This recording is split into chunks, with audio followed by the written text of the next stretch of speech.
Well, morning zombies. It's 8:52 in the morning. It is still the 17th of August 2022.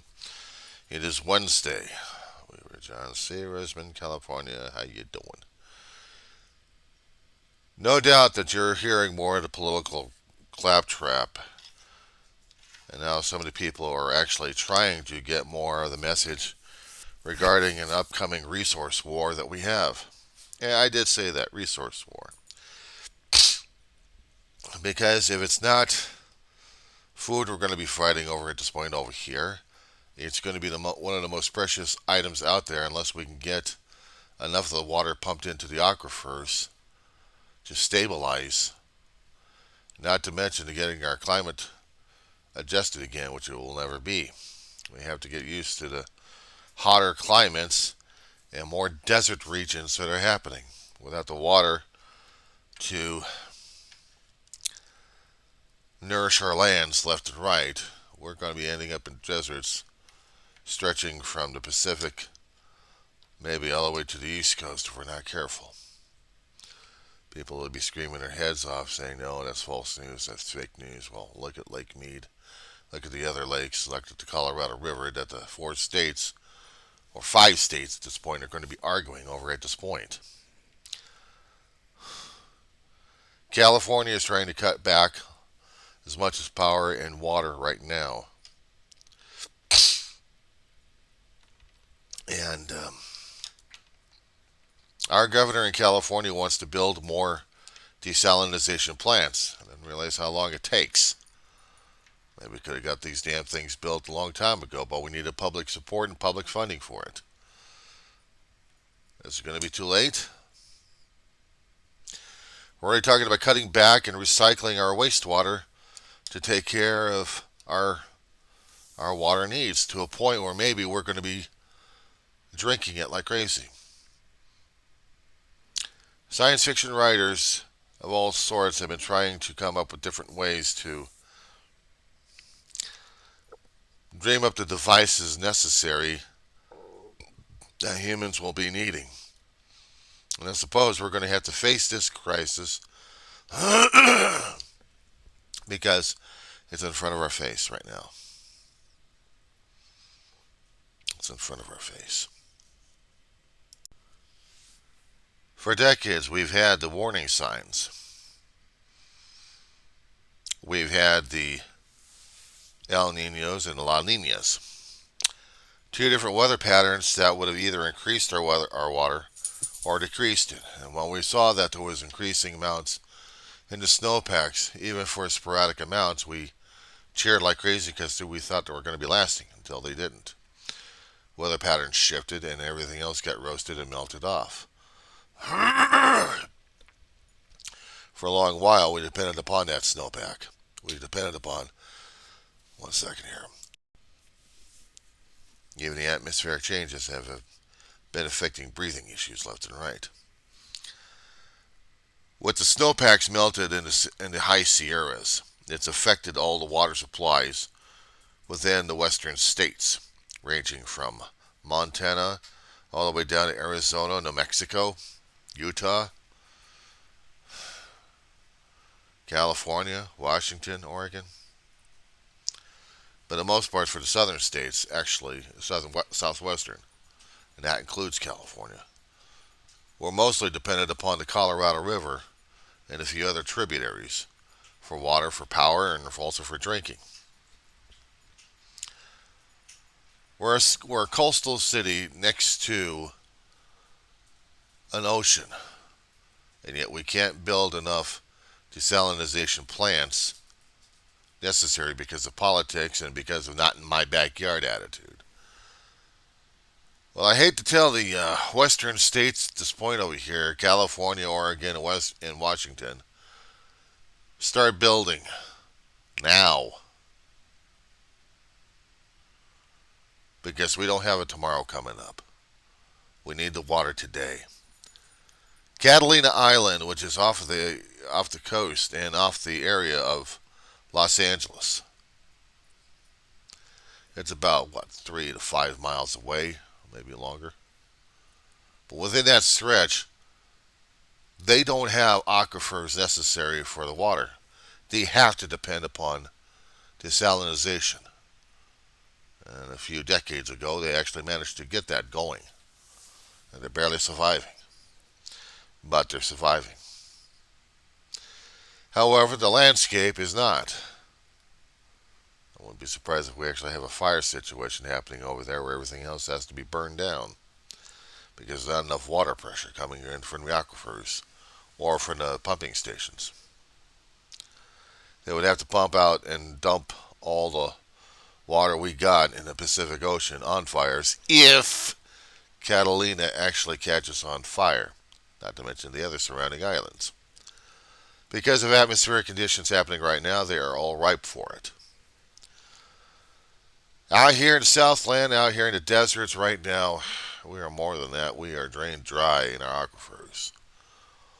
Nobody has sent a message from the water districts to the local residents, to the commercial buildings, including the apartment building. I mean, to conserve water like crazy. Means well, every damn drop counts for something. That includes toilet flushes. That's going to be the hardest damn thing about because we're going to be wasting money on that, but in garbage bags as well.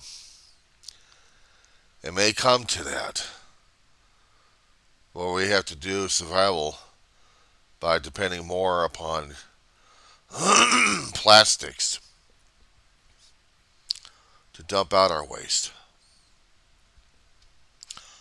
It's a scary, disgusting thing to talk about, but right now, it's a reality check. We keep praying for a miracle, it's not going to happen. We are screwing ourselves up more and more, and there is just no way around it.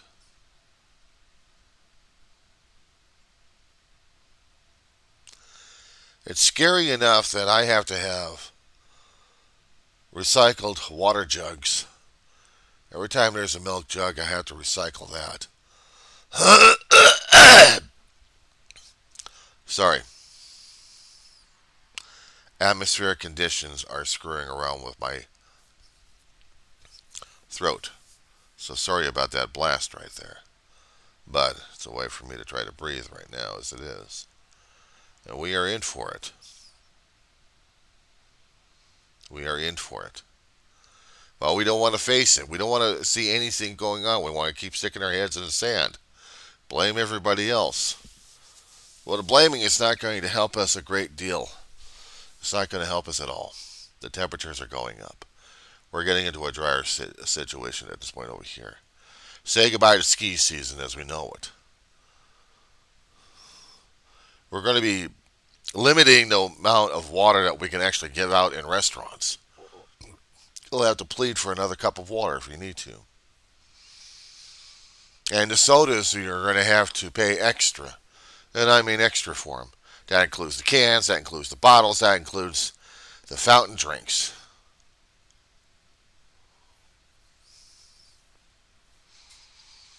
In the households, the water districts are probably going to have to charge us extra on that one, and then the prices are going to be coming through our rent in the commercial buildings. They'll be raising the rents because of the water usage. There may have been flat rates, but we're already paying enough right now as it is for power usage. Powering up air conditioners to keep us cool during a 100-degree heat wave range. And that adds a lot of money to the bill. You don't think I'm kidding.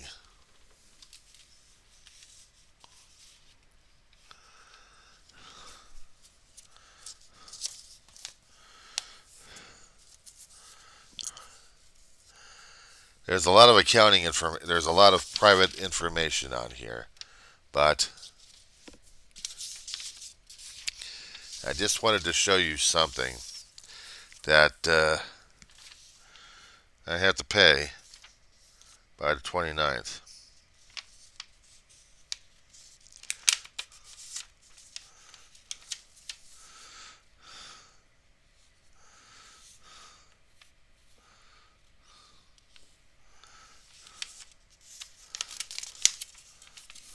Some accounting information I won't show you, but I will show you something else.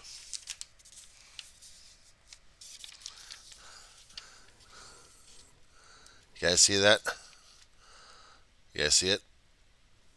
What's the number on top? I'll bring it in closer.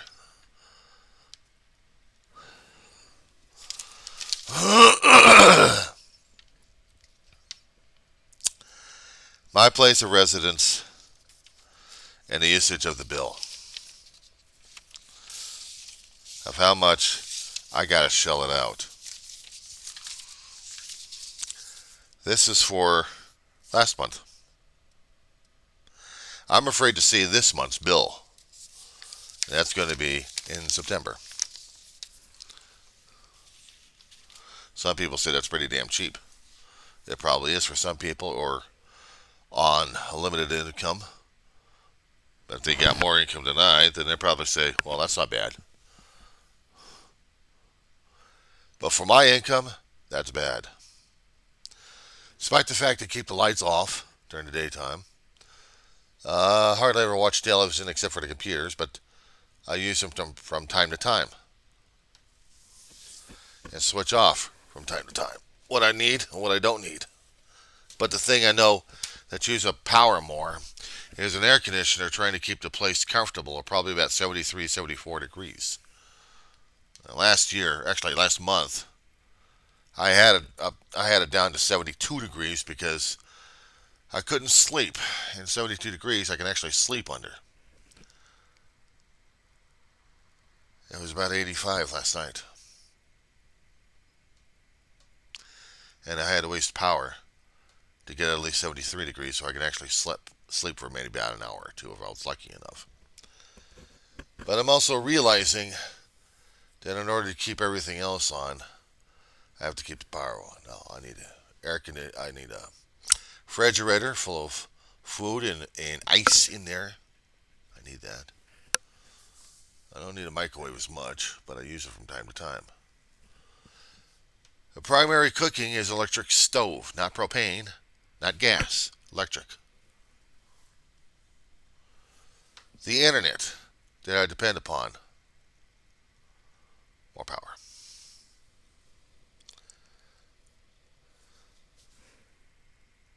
Air conditioning, as I said before. All those add. Oh, and a coffee pot. Can't live without a coffee pot. We must have coffee. We must have coffee. We must have our cup of coffee. Do I really need it? I have it now once in a while because it's getting too freaking hot. And I really don't want to drink hot drinks on a hot day. There was a fallacy that I was trying to be brainwashed into regarding cooking yourself to a point where you don't feel the temperature outside and you got a homeostasis going. Hot coffee on a hot day and it keeps you cool. Keeps you cool because your body right now is trying to react to the heat out there. And what? You're dehydrating yourself? You feel your sweat on here and you think you're cooling off? You're supposed to be drinking the cold drinks to cool your body down so you're not burning yourself up or anything else. Precious fluids, actually. To keep your brain functioning and keep your body functioning. But hot drinks? I was taught that a long time ago. But then again, they thought 85, 90 degrees was hot enough. Till it kicks into triples. Then what do? Ice blended waters? Ice coffees? Well, the ice stuff is nice. If it's ice cold stuff, okay. We can deal with ice cold smoothies. But one thing we can't deal with is ice blended caffeine drinks that usually suck out the liquids out of your body. That's what I've been told a long time ago. So the constant power need is for the refrigerator to keep things cool, including keeping a freezer full of ice in there. That means 3 trays of ice cubes and about half a dozen blue ice in there, ready to go. And when they're needed, I got an igloo or two to put them in to keep frozen stuff or refrigerator stuff cool enough for a short time. And after that, forget it. The rest of the time, drink powders, milk powders, powders. All depending upon the precious, non replaceable, and fought over fluid called water.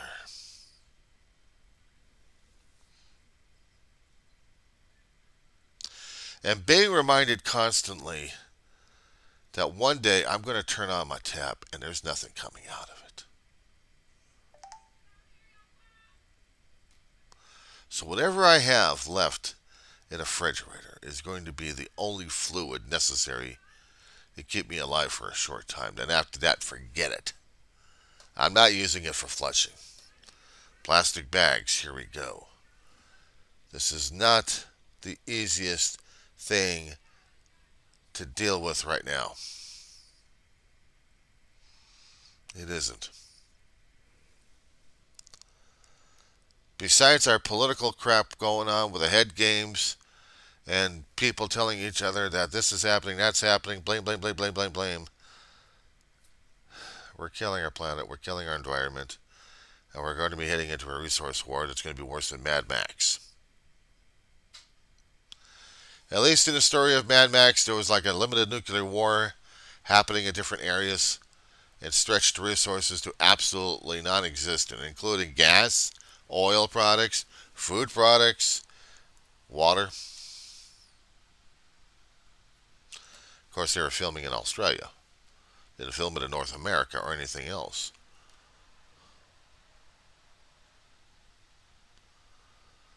But what if we did get in that situation? It's not if, it's going to be when. How are we going to be able to deal with it? It's bad enough we actually deal with viruses coming out, popping out from nature left and right. We're not paying attention enough. We're paying attention to the damn virus. If there's a message in this damn thing, we're not learning a damn thing about it. Except we're under attack. There's not enough guns, there's not enough bullets out there that'll get you a cup of water. There's not enough nuclear weapons out there to get you a decent glass of water. Because we'll all screw it up, one way or another. Unless, of course, we pull it together, unless we try to get to desalinizations, unless we do whatever else we can to conserve every damn drop of water necessary at this point over here. Our pleasure is going to turn out to be our pain. And we wonder why. I had to confess about being a glutton at this point. Especially when I get powders regarding mixes to get. Instead of bottles with already pre-liquid, with liquids already inside the damn thing, I'm using up precious water through the pipes to make the concoctions, to make milk out of milk powder, to make Gatorade out of Gatorade powder, to make orange juice out of Tang powder. If that wasn't bad enough, cook my soups if necessary, to boil the Maruchan noodles, or to fix pancake batter, or to fix grits, or to fix cream of wheat.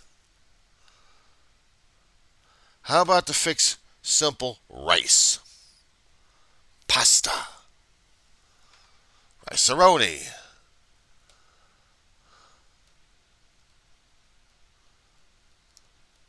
Macaroni and cheese. Noodles. Pasta of all sorts.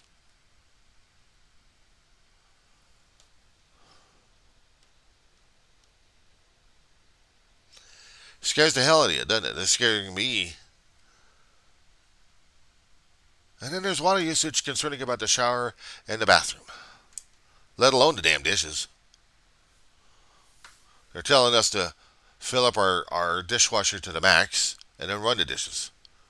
Well, if the dishwasher ain't running too damn good, we're going to have to keep running it twice, unless we're going to be wasting water scraping off all the damn stuff and washing it that way, like I had to do with the damn iron pans. Soak them a little bit, scrub them off, throw them back up there again. A little bit of a greasy film. It would not wash properly. In order to wash properly, I need to have a soap pad. Ooh, more water. So I have to wash the pads that way. And what about recycling bottles? Like this. More water. Soap. These things are not usable for, and not dishwasher safe. So I can't stick them in the dishwasher. If they are glass, it's a different story altogether. Still, sometimes the soap can't get into the bottom of the glass when it's tipped upside down. The bottom is facing up, the top is facing down. And when the water is not going in, you still have food particles and you still have soap residue in there that you have to use more water to wash it out. But then again, you're probably asking me why I'm doing that. Because I don't like using the other glasses I've got right now as it is. Okay?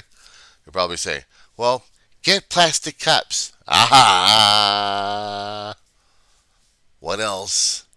Well, plastic utensils and paper plates. Why are you doing that? Because it takes more water to process it all. Water to process your paper plates into whatever they are. Water is in the processing for that. Not to mention the plastics as well that you're using left and right. It takes water to process that too. The cups and the silverware that you dispose of constantly. Single-use items using a hell of a lot of water. Why do you think I keep using dishes and sometimes recyclable stuff left and right? I keep using these damn things left and right. Gatorade. It says orange on it. It's actually Gatorade lemon lime powder in it. Takes water to process these damn things, by the way. I'm not talking about the liquid inside. I'm talking about the bottles itself and the cap. Here's another item. I just got this in the mail this week. These are squeezable bottles that you can fill up with liquids in here.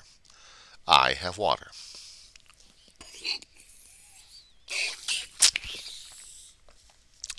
Precious water. Tang, orange juice, and pineapple, but still, it's orange juice. I haven't shown what the milk thing was yet. I'm sure you've seen the powdered milk all your life. You've heard about the damn stuff. People have used it for decades. They dehydrate the milk, keep the milk fats as much as possible, dehydrate them to a point. But it takes more water to rehydrate them instead of just going through the regular milk process. This is supposed to help milk last longer somehow. And when they're opened, they have a temporary lifespan on them, unless you're going to be putting them into gallon jugs and then using more water for that.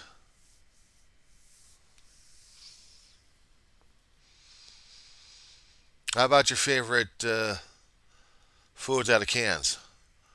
Well, if they're vegetables and they get their own juices, you can still make a medley stew out of the damn thing.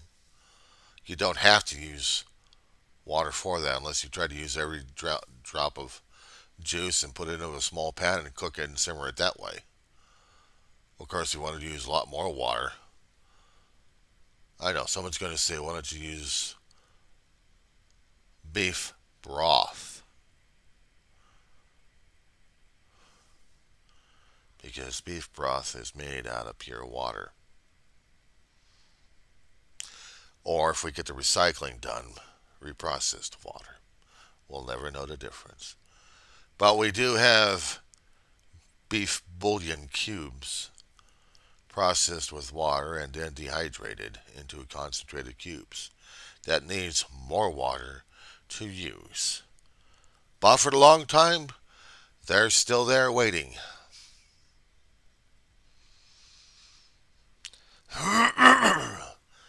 Did I actually mention one more thing besides the showering and the bathing and the using the toilet? What is the things that you're currently wearing right now on your skin to cover your body? Ah. And how do we get them clean? More water. Of course, we have to have chemicals. We have to have detergents, bleaches, stain removers, fabric softeners. We have to have fabric softening sheets. More water.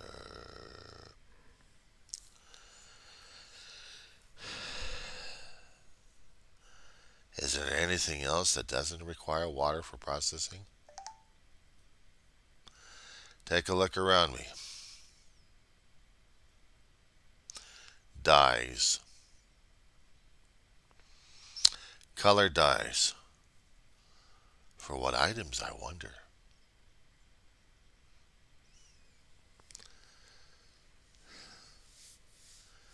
Scary as hell when we have to depend upon the greatest resource that we're still screwing it over left and right. We're losing the water to the atmosphere at this point over here. I wouldn't be surprised if we'll never get it reclaimed out of the atmosphere. Unless we have evaporators to get it out of the atmosphere. Oh, by the way, machinery, water. Your vehicle, water. Every technology we have is based off of processing water, including electronics, one way or another. Everything is dependent upon non-reusable resources or very limited resources that we have. Well, actually, that's non-renewable anyway. And don't forget, we're thinking about us humans. Just as humans. We haven't thought about our damn pets. More water. Water, water, water.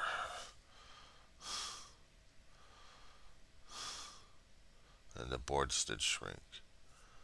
Water, water, water. Not a drop to drink. Paraphrasing Coleridge's Rhyme of the Ancient Mariner. A ship surrounded by water. Life-saving, you think. But unfortunately too damn salty, briny, and everything else in there that a sailor cannot deal with unless he finds a way to desalinate it, strain it to where it's barely drinkable and tolerable in the human body without it causing diarrhea and causing a person to dehydrate himself to death. Medical procedures, water. Dental procedures, water.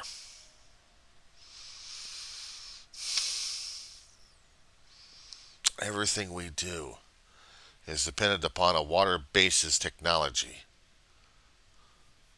In some form or fashion, water is used in all of our life.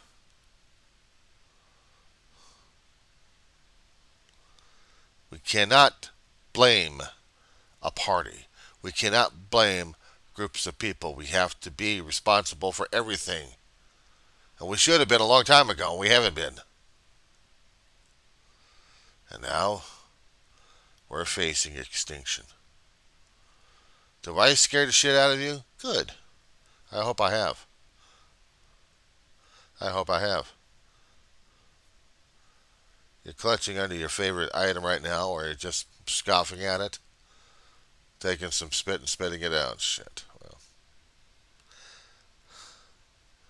you'll think you'll get a beer or something like that to drink it down with. Beer, water. Stop saying that? Keep looking around. There's also predictions regarding how our landscape itself will be affected by the wrong type of water. There had been predictions that if we lose the caps, both polars, that we'll be getting at least more inches of water that we can deal with.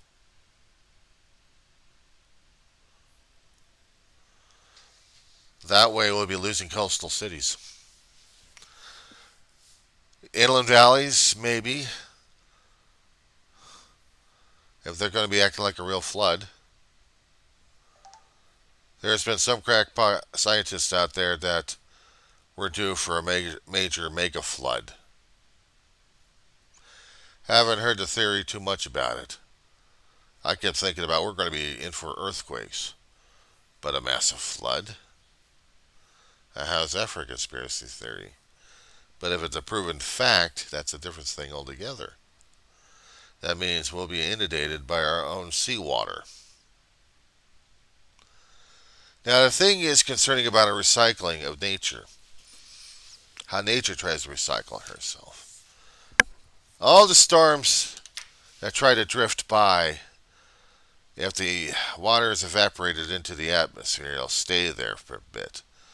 But I wouldn't be surprised if we actually had satellites, more water processing, to measure whether or not we are losing moisture content through our atmosphere. And if we are, we're really dead.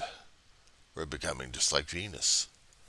Maybe about 200 or 300 years we'll become Venus or Mars. Where hardly any water exists in any place. Mars may be because of permafrost. Us, evaporated. Venus, gases and hot air and hot ground where there's no life that we know of.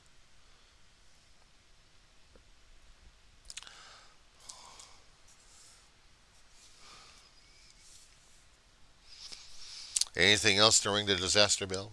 Yeah. Prepare for more fires.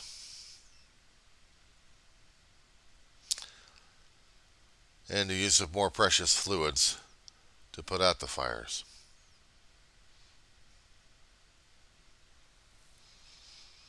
Because we're burning down the house. And yes, we did start the fire.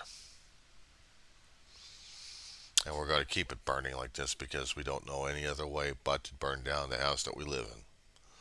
Because we're that dumb. We can't nuke ourselves to death. We can't kill ourselves with a biological hazard. If politics won't kill us, then nature will by our lack of attendance to her. We'll rob every damn resource we can and then we plead to nature for more. And nature's going to look at us as a broken stump, unable to generate itself, and she'll say, I got nothing left to give you, boy. I don't even have a stump for you to sit on. You're on your own. How's that grab you?